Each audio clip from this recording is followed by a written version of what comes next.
안녕하세요. 서정희의 경제펀치 서정희입니다. 한국 경제의 오늘과 내일을 고민하고 통쾌한 한방으로 문제점까지 해결해보는 경제펀치. 네, 요즘 증시가 심상치 않죠. 급등락을 계속하고 있고, 한쪽에서는 위기가 오는 거 아니냐 하는 큰 걱정도 있고, 또 한쪽에서 이건 너무 많이 올랐으니까 좀 조정받는 거 아니냐 이런 얘기도 있습니다. 그래서 오늘 펀치를 날려볼 주제 준비해봤습니다. 요동치는 증시. 새로운 경제 위기의 전조인가 아니면 하락장의 시그널일 뿐인가.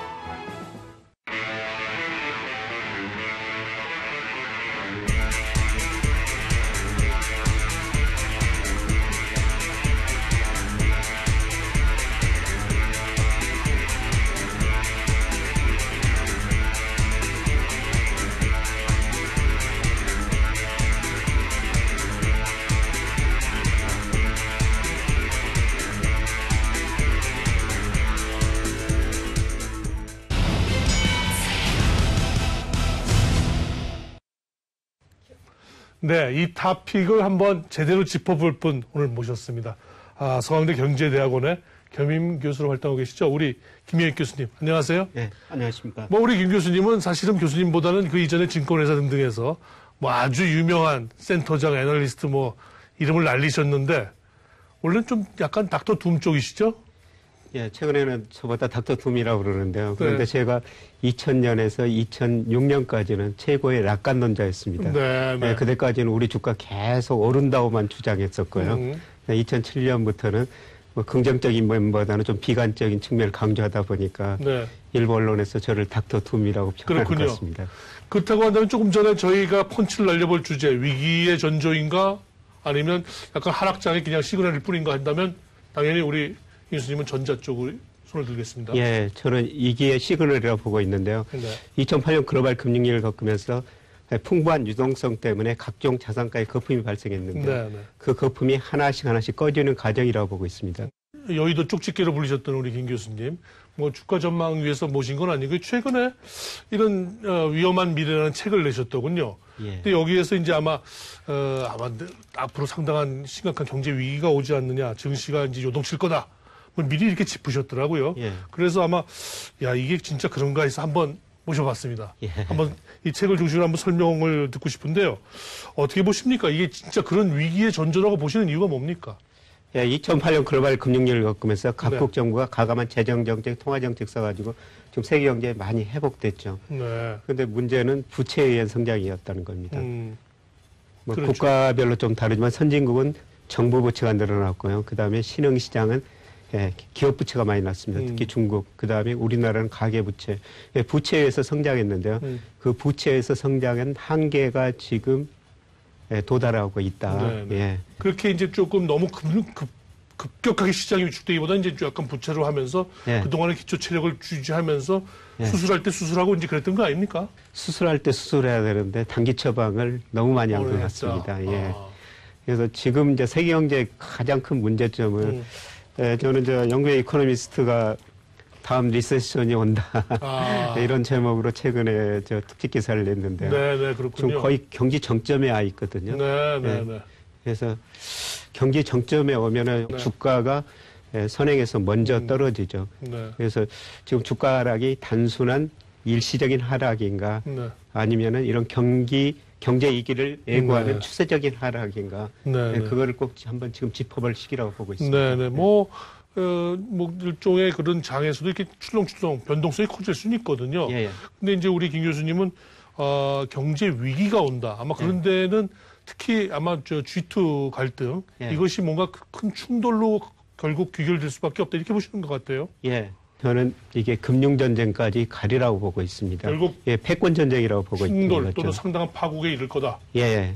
그래서 이게 쉽게 끝날 전쟁은 아니다. 하버드대학의 앨리슨 교수죠. 예정된 전쟁. 거기는 이제 무력전쟁까지 갔다 그런 시나리오를 제시하고 있습니다만 저는 무력전쟁까지는 아니더라도 금융전쟁까지 갈 것이다. 그래서 그 책 보면 이런 내용인지 아닙니까? 투키데스 함정이라고. 그래서 아마 좀 처졌던 국가가 그 앞선 국가와 이렇게 충돌을 하게 되면 결국 전쟁으로 귀결되는 경우가 많더라. 역사적으로 그런 얘기인데요. 그런데 중국이 그동안 무역 강국, 제조 강국을 해쳤거든요. 이미 양적으로는 달성했죠. 중국 제조업이 세계에 차지하는 비중이 24%, 네. 독일 18% 훨씬 네. 높습니다. 그리고 우리가 요새 언론에 보면 제조 2025라는 이야기가 네. 많이 나오는데요. 한마디로 말하자면 질적으로 제조 광고를 달성하자는 거예요. 네. 핵심 소재를 자기들이 만들어 오자는 네. 겁니다. 예를 들어서 우리 반도체 같은 거죠. 네. 그리고 중국이 더 추구하는 것은 위안화 국자를 포함한 금융강국, 군사강국입니다. 네. 그런데 지금 중국이 그걸 추구하고 있으니까 네. 미국이 가만둘 리 없죠. 더 커지기 전에 밟아야 된다. 네. 뭐 이런 뜻인 것 같습니다. 뭐 비슷한 질문이 되겠습니다만 네. 미국과 중국의 충돌을 예상하거나 또는 그 조짐이라는 건 사실 10수년 전부터 예견되지 않았습니까? 예. 그럼에도 불구하고 두 가지 견해가 다 있었어요. 결국은 엄청난 충돌이 벌어질 거다. 예. 또는 새로운 균형점을 G2 간에 이렇게 그래서 G2 시대라고 불러왔던 건데 지금 뭔가 충돌이 불가피하다까지 보는 데에는 뭔가 그 고리가 있지 않겠습니까? 결국은 왜 둘이서 서로 나름대로의 균형점을 유지 못하고 왜 충돌을 해야만 되지요? 얼마 전에 한 미국 방송을 보니까요. 아이들 대상으로 트럼프에 대해서 이야기했는데 한 아이가 트럼프가 위대하다. 그래서 저 진행자가 왜 위대하답니까? 세계 하해를 깨뜨렸기 때문에 위대합니다. 그런데 사실 미국 강대국이 지금처럼 미국 우선주의를 내서는 안 되거든요. 그리고 시진핑도 결국은 금융강국, 군사강국을 추구하고 있어요. 이 두 사람이 저는 자기 목표하는 바를 포기하지는 않을 거라 보고 있습니다. 그래서 지금 저 간세전쟁으로 무역전쟁을 하고 있습니다만은 미국이 앞으로 더 세게 나올 수밖에 없고요. 아무튼 지금 중국도 경기가 급격하게 식고 있는 것 같아요. 최근에 저 6%대로 성장률이 낮았던 것 같고 미국도 아마 정점을 친 것 같죠. 이제 꺾이는 것 같고요. 그러다 보면 서로 자기 나라의 경기를 지키는 과정에서 뭔가 충돌이 불가피할 수 있을 것 같다는 생각은 저도 해봅니다만은 이 책에 보니까 구체적으로 올해부터 해서 2020년도까지 대충 위기가 온다면 이런 시나리오가 아니겠는가라는 시나리오를 나름 이렇게 구성을 해놓으셨어요. 순서도 어떻게 되는 건가요? 사실 2009년 미국에서 글로벌 금융위기가 왔음에도 불구하고 세계 경제가 그렇게 큰 침체에 빠지진 않았거든요. 중국이 전 세계 경제가 마이너스 성장하는데 9% 성장했기 때문이죠. 그런데 중국 성장 내용을 보니까 투자가 너무 많이 늘었어요. 예를 들어서 GDP에서 고정 투자가 차지하는 세계 평균 한 22%인데요. 중국한테 48%까지 늘어났거든요. 그런데 투자해서 성장했는데 기업의 생산 능력은 늘렸는데 물건이 안 팔리니까 중국 기업이 부실해지고 은행이 부실해지고 저는 기업은행 부실 한번 처리하고 넘어갈 수밖에 없다고 보고 있습니다. 그래서 일부 전문가들은 중국 정부가 알아서 처리할 것이다 그러는데 시장은 사람이 통제할 수 없다. 정책이 통제할 수 없다. 그래서 우선 중국이 구조조정을 할 수밖에 없다. 그래서 10% 성장하다가 지금 6% 중반으로 떨어졌습니다만은 저는 내년 내후년에는 4 내지 5%로 떨어지라고 보고 있고요. 그래서 중국에서 우선 위기가 시작된다. 올해 중국 주가 27%가량 떨어졌는데 그 전조 신호라고 보고 있고요. 대표님께서 말씀하셨습니다마는 지금 미국 경제 2009년 6월이 저점이었습니다. 지금까지 확장국면 111개월 정도 보이고 있죠. 그런데 역사상 미국 경제가 확장국면이 이렇게 길었던 것은 1990년대 정보통신혁명 때 120개월이에요. 그런데 그때는 미국의 노동 생산성이 굉장히 많이 증가했고 그다음에 수요 측면에서는 건전해졌던 가계가 은행에서 돈을 빌려가지고 소비를 늘려갔거든요. 그런데 지금 미국 생산성 오히려 1980년대보다 더 낮습니다. 그다음에 이번 경기 회복은 주로 재정정책, 통화정책 효과인데요. 그 효과가 지금 한계에 도달했거든요. 그래서 저는 미국 경기가 내년 어느 시점에서 정점이다. 그래서 G2라고 말씀하셨습니다만 중국 경제 지금 굉장히 어려워지고 미국마저 위험해지면은 저는 세계 경제가 2009년보다도 더 어려워질 것이다. 이렇게 내다보고 있습니다. 사실 뭐 저희 입장에서도 미국과 중국이 이렇게 사실 경기 사이클이 좀 왔다 갔다 하면 한쪽이 어려울 때 한쪽을 더 편익을 보고 하면 좋은데 둘 다 어려워지면 사실 저희도 힘들어요. 그렇죠. 우리 수출에서 차지하는 중국 비중 27%, 미국 비중 12%니까요. 두 나라 중 한 나라도 잘 되면 우리 견딜 수가 있는데요. 그런데 한국은행이 올해 경제 성장은 4월 3.0, 7월 2.9, 이번 10월에 2.7%로 내렸지 않습니까? 그걸 잠재 성장 수준에서 성장한다 그러는데 제가 보기에는 잠재 성장률 이하입니다. 그 우리도 경험해봤습니다만 이제 이 고속 성장을 하다 보면 한두 번 이제 뭐 구조조정이랄까요? 한 번에 이제 다지는 기간이 필요하지 않겠습니까? 그렇죠. 그런 측면에서 보면 중국도 이제 그걸 가야 될 거고 그걸 중국 스스로 준비해 오지 않았습니까? 근데 다만 이제 트럼프 때문에 이게 더 빨라지고 어떻게 보면 굉장히 뭐라 그럴까요? 미국의 공격을 받으면서 진행이 되고 있는 것 같은데 하기에 따라서는 축복이 될 수도 있는 거 아닙니까? 중국 입장에서. 나중에 축복이죠. 네. 예. 우리 97년 외환위기 원인이 그 이전에 기업의 가행 투자, 기업 부실, 은행 부실을 처리하는 과정이었지 않습니까? 그 뒤로 성장률이 한 단계 떨어졌지만은 우리 기업 투명성 제고되고 우리 경제 안정 성장 들어서면서 사실 주식시장도 1000에서 2000을 돌파했었거든요. 저는 중국이 지금 그 단계라고 보고 있습니다. 저는 중국이 구조조정 마지막 구조조정 하고 나면은 중국이 소비 중심으로 장기적으로 성장하리라고 보고 있거든요. 하여튼 중국이 지금 뭔가 구조조정을 할 거고 그 부분은 불가피해 보이는데 과거 우리도 했습니다마는 이 부채 부분 구조조정을 미리 이렇게 조금씩 해나가다 보면 그렇게까지 위기로까지 치달아야 됩니까? 중국 기업 부채 중국 부채는 좀 굉장히 더 심각한가요? GDP 대비 지난 1분기 164%. 제가 몇 년 전에 한 금융그룹에서 일하면서 중국 일을 많이 했었거든요. 그래서 그때 중국 가가지고 중국 은행원들하고 이야기하면 중국 은행원들이 이런 농담을 합니다. 중국 기업들은 재무제표 3개 작성한다. 자기들이 가지고 있는 거 은행에 제출하는 거, 세무서에 제출하는 거. 중국 기업 부채는 164% 훨씬 이상이라고 보고 있고요. 그다음에 경제 성장이 떨어지면은 그만큼 기업 부실이 더 늘어날 수밖에 없습니다. 그리고 사실 우리 외환위기 기업 은행 부실까지 이어졌던 것은 기업들이 자금을 조달할 때 그게 간접금융, 직접금융, 간접금융이라는 게 기업들이 은행에서 돈을 직접 빌려 쓰는 거죠. 그런데 중국 보니까 거의 86% 정도가 은행에서 빌려 쓴 거거든요. 그래서 중국 기업이 부실하면 은행도 부실해질 수가 없다. 그래서 저는 구조조정 할 수밖에 없다. 이렇게 보고 있습니다. 그러니까 중국이라는 나라는 워낙 또 사회주의 국가고 정부의 어떤 저 리더십이 강력해서 다른 자본주의 국가보다는 굉장히 좀 그 구조조정도 굉장히 어떻게 보면은 순조롭고 일사불란하게 될 줄 알았는데 조금 이게 흔들리는 듯한 느낌을 받아요. 중국 가면은 공산당 관리들도 이런 농담을 합니다.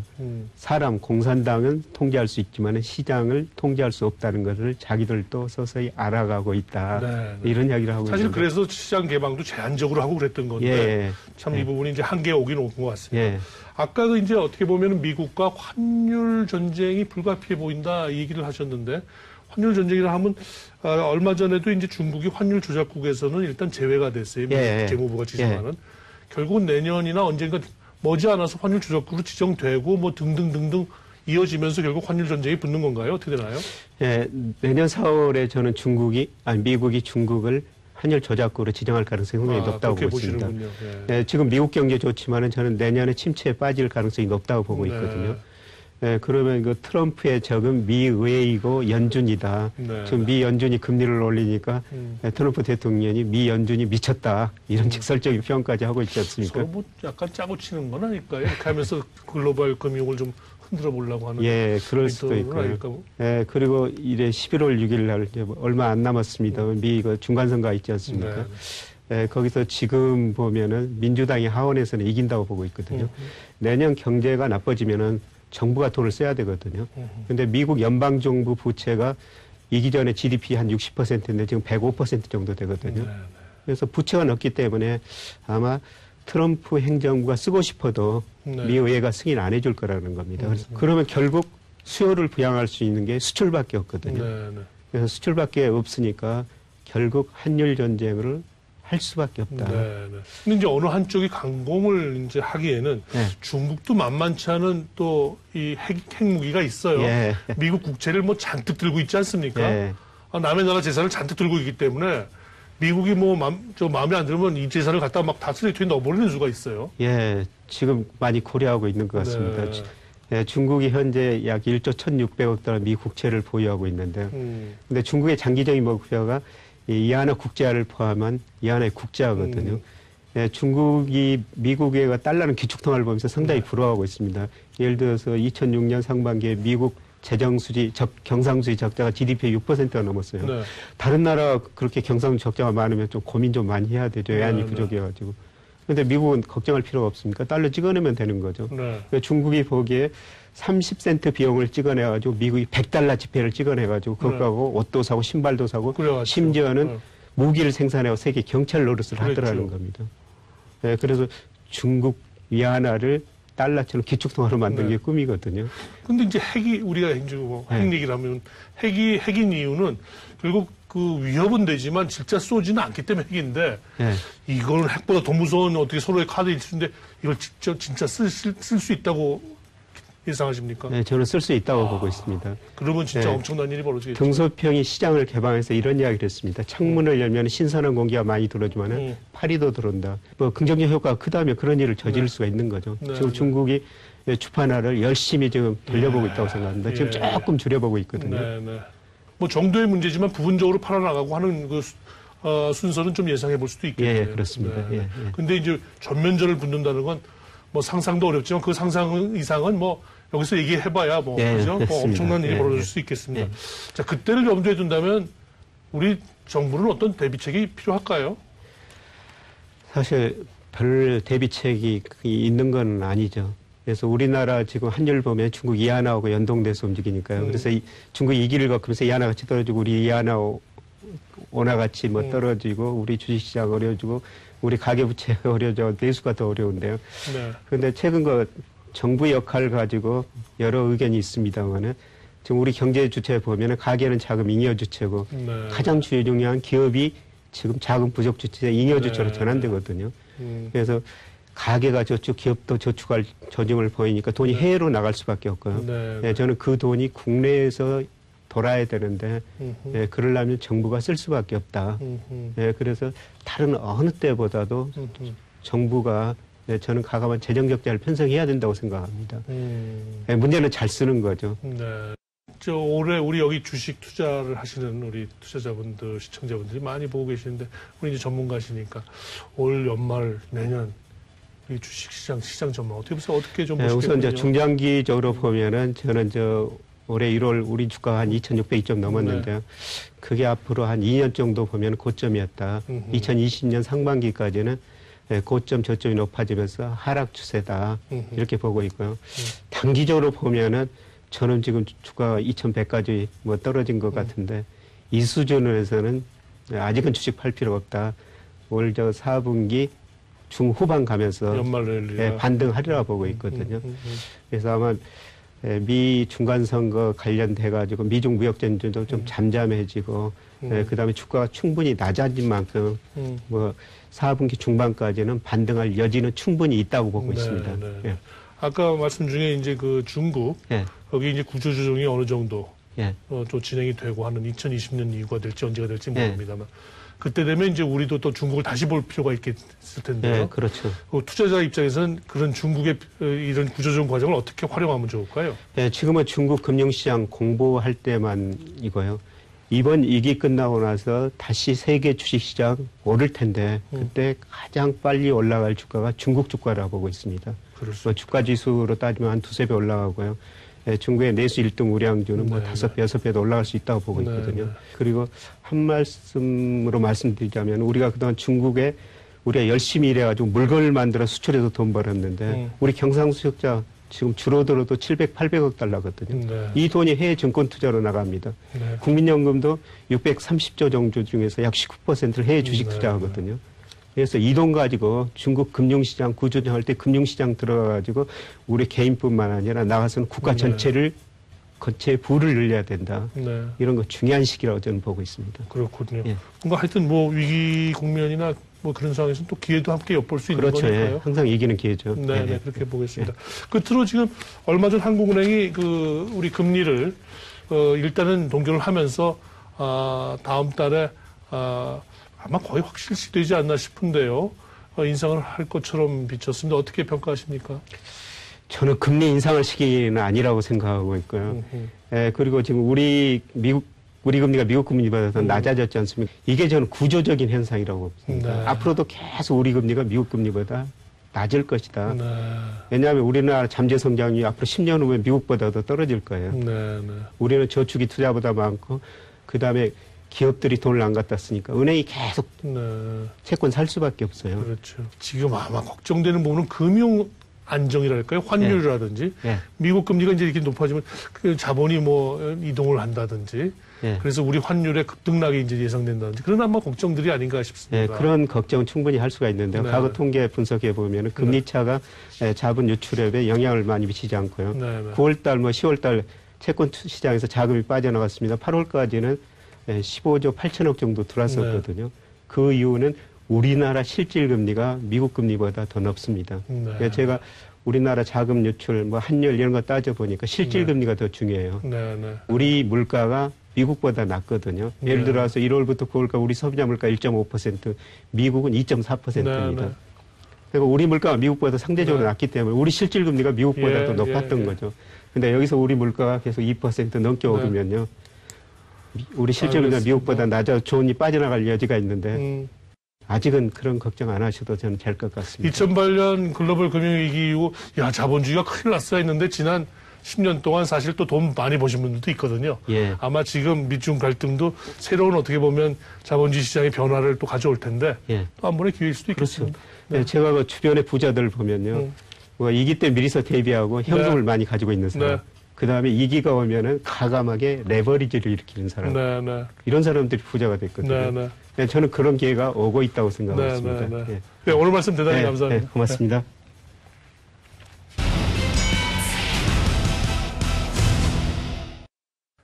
다양한 경제 이슈에 대해 해외 서커의 통찰을 들어보는 월드 나우. 아무리 경제 위기를 예측한다 해도 결국 위기는 소리 없이 다가오죠. 갑자기 온다는 뜻입니다. 그래서 거시 지표만으로는 위기를 예측하기 참 어렵다는 얘기인데요.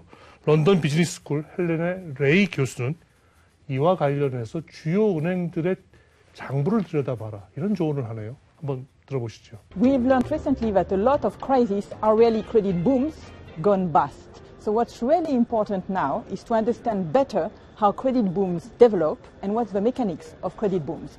In my research, I'm looking at how different intermediaries, that is to say it could be banks, would take on different amount of leverage, it could be asset managers, it could be insurance companies, how all these financial intermediaries take on different amount of risks depending on funding conditions, depending on regulation, and how the amount of risk they take actually affect the aggregate risk of a financial system. I'm developing a new model of financial intermediation, in particular of banks, and at the same time, I'm looking at data on all the universe of banks since 1995 at all their balance sheets in order to understand how risk concentrate in the financial system.